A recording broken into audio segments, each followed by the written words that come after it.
Oiê! Você sabe o que significa bioquímica? Você sabe por que depois de a gente fazer exercício físico a gente se sente tão bem? E você sabe explicar por que nós sentimos tantas emoções no nosso corpo, como estresse, felicidade e dor? Vem cá que a gente te explica. Nessa aula, a gente vai te apresentar alguns conceitos básicos sobre o que é bioquímica e como ela está relacionada no nosso corpo. Como o próprio nome já sugere, bio vem de biologia, significa estudo dos seres, enquanto química significa estudo da matéria. Então, fazendo a junção, a bioquímica ela vai estudar toda a matéria que existe dentro do nosso corpo. Essa matéria que está dentro do nosso corpo, ela não está parada. Ela sempre está reagindo, ela sempre está se transformando. E essas transformações é o que a gente chama de metabolismo. Cada um de nós tem um metabolismo.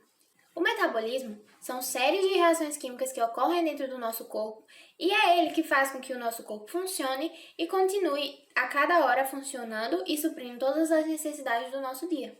Assim como existe o termo bioquímica, existem também as biomoléculas, que são as moléculas que são atuantes nesses processos do nosso corpo. Dentre elas, podemos citar três que são considerados um dos pilares da bioquímica.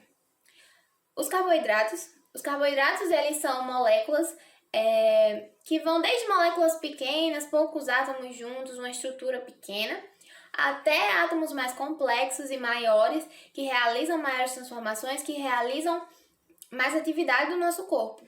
Além dos carboidratos, temos também os lipídios e as proteínas. Tá, mas eu acabei de te jogar um monte de teoria, um monte de coisa solta, e eu não tô falando onde é que a gente vê isso, né? Pois é.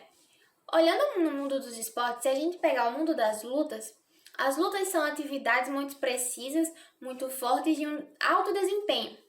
Para isso, os atletas eles precisam ter uma alimentação que é uma das fontes que eles vão conseguir essas biomoléculas, como os carboidratos e as proteínas, para que o corpo deles sempre esteja em funcionamento, em perfeito estado, para que eles consigam executar as atividades que eles precisam. Cada biomolécula tem uma função. Os carboidratos eles são conhecidos por fornecer energia para o nosso corpo. Os lipídios eles são conhecidos como reservas energéticas. Então, o nosso corpo sempre vai ter uma porçãozinha de energia guardada para que nunca se esgote. As proteínas são como engenheiros do nosso corpo. Elas não são como os carboidratos e os lipídios que estão relacionados com energia, mas elas são construtoras. E são elas que ajudam nas reações que ocorrem dentro do nosso organismo. Então, todas as reações, todas as transformações que ocorrem dentro do nosso corpo, normalmente possuem diversas proteínas trabalhando para que isso aconteça.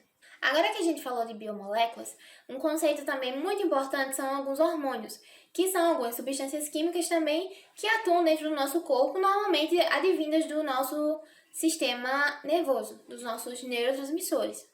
Voltando para o mundo dos esportes, uma série de hormônios muito conhecidas são os hormônios androgênicos. São eles responsáveis pela síntese de proteínas dentro do nosso corpo e pela formação dos tecidos musculares e esqueléticos. Voltando a exemplificar mais ou menos como essas biomoléculas e esses hormônios funcionam dentro do nosso corpo, existe uma enzimas que trabalham no nosso corpo, ou seja, são substâncias que quebram as reações, que fazem com que as reações ocorram mais rapidamente, com o maior rendimento possível. Músculos bem treinados, eles vão fazer com que no seu corpo um hormônio conhecido pelo estresse, que ele gera o estresse, ele é chamado de quinurenina, ele perca a sua força de ativação no nosso corpo, perca o protagonismo, digamos assim, e é por isso que muitas vezes, quando fazemos exercícios, aliviamos, sentimos menos estresse, conseguimos esquecer as coisas que estão acontecendo ao nosso redor. Com isso, vemos que a química não é só estudar uma tabela periódica, não é só saber o que é hidrogênio e oxigênio. A química, ela está presente no nosso corpo, todo o nosso corpo é química, tudo ao nosso redor é química. Então, ela é responsável por auxiliar os atletas a conseguirem os resultados e melhorarem suas condições físicas. O novo conceito que será apresentado são os neurotransmissores. Os neurotransmissores são algumas substâncias que são produzidas nos nossos neurônios por meio de sinapses. As sinapses são as ligações que ocorrem entre os neurônios. Essas ligações fazem com que alguns neurotransmissores sejam desenvolvidos, intensificados e distribuídos a sensação pelo nosso corpo. É daí que a gente conhece muito a serotonina, a dopamina, que são conhecidos como hormônios da felicidade. Quando esses neurônios são liberados pelo cérebro, existe um reflexo no nosso corpo. Então, é por isso que falamos que mente sã, corpo sã. A nossa mente, o nosso cérebro, ele está diretamente ligado ao que nós iremos sentir no nosso corpo e todas as sensações que temos no nosso dia a dia. Essas sensações, sentimentos, elas são advindas dos neurotransmissores, são eles que nos fazem sentir alegria, tristeza, raiva. Quando pensamos em neurotransmissores, um dos primeiros que vem na nossa mente quando relacionamos aos esportes é a endorfina.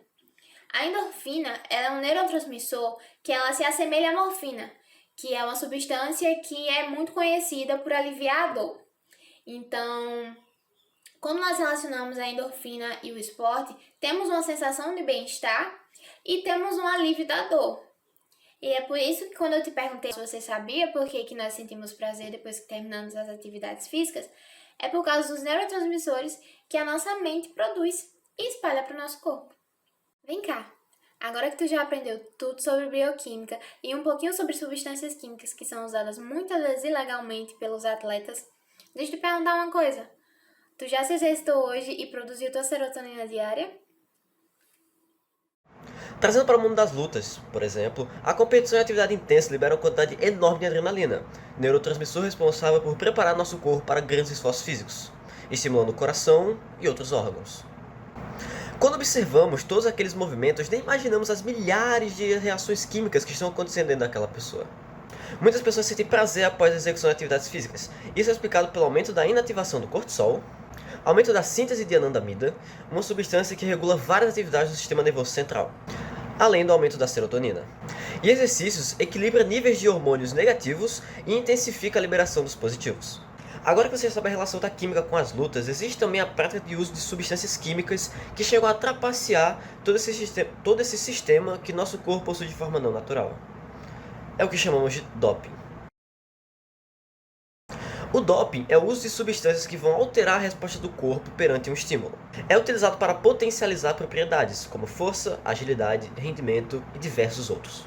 Muito utilizado por atletas que praticam esportes mais brutos, por assim dizer, incluindo principalmente o mundo das lutas. O doping aumenta a água no interior das células musculares e, em conjunto com a malhação, faz com que os músculos cresçam mais rapidamente. O ingrediente-chave é um tipo de imitação da testosterona, principal hormônio masculino. Os esteroides, após entrarem no corpo, fazem alterações bioquímicas e aceleram atividades metabólicas. Em relação aos músculos, o sujeito pode aumentar até 8 vezes sua massa muscular. Essa mágica custa caro ao nosso organismo. Os efeitos colaterais podem sair de insônia, ansiedade, a depressão e o vício, podendo causar até mesmo a morte. Saindo do mundo dos esportes, os anabolizantes podem ter efeitos positivos para o corpo, como na ajuda de doenças degenerativas e reposição hormonal, entre outras coisas. Conhecido como ato criminalizado, no nosso Código Penal não há nenhum artigo que o caracterize como um crime, mas em países como Espanha, Dinamarca e Suíça, tal ato é julgado pela justiça criminal de cada país. Nos Estados Unidos, até mesmo foi aprovado em 2018 o Hodgkin-Cove Anti-Doping Act of 2018, uma lei específica que irá multar entre 100 e 500 mil dólares os usuários e distribuidores das substâncias ilícitas no esporte americano, podendo causar até mesmo a prisão. Existe também algo chamado exame antidoping, que consiste em uma análise feita após a coleta de urina do atleta, pois as substâncias usadas são soltadas pelo organismo dessa maneira, pela urina. Agora eu vou falar algumas notícias aqui de casos de doping nas artes marciais, mas especificamente aqui que eu peguei do MMA, e eu vou começar com a notícia de 2015 que falava do lutador John Jones, que foi pego em um exame antidoping surpresa, realizado no dia 4 de dezembro de 2014 pela Comissão Atlética de Nevada. O resultado saiu no dia 23 de dezembro de 2014 e a substância encontrada foi a benzoilecgonina, que é o principal metabólico da cocaína. Jones não foi retirado do card do UFC 182, quando venceu Daniel Cormier no sábado da luta, pois a benzoilecgonina não é proibida fora do período de competição pela Agência Mundial de Antidoping. E como o combate aconteceu somente no dia 3 de janeiro de 2015, a comissão atlética não pôde suspender o lutador. E a outra notícia é uma notícia de 2012, se eu não me engano, que falava do holandês Alistair Overeem, que foi pego no exame antidoping, surpresa realizado no dia 27 de 3 de 2012, no caso, após uma entrevista coletiva do UFC 146. O teste do holandês acusou um índice da substância epitestosterona no organismo de 10:1, excedendo o limite aceito pela comissão, que era de 6:1. E essas são as notícias.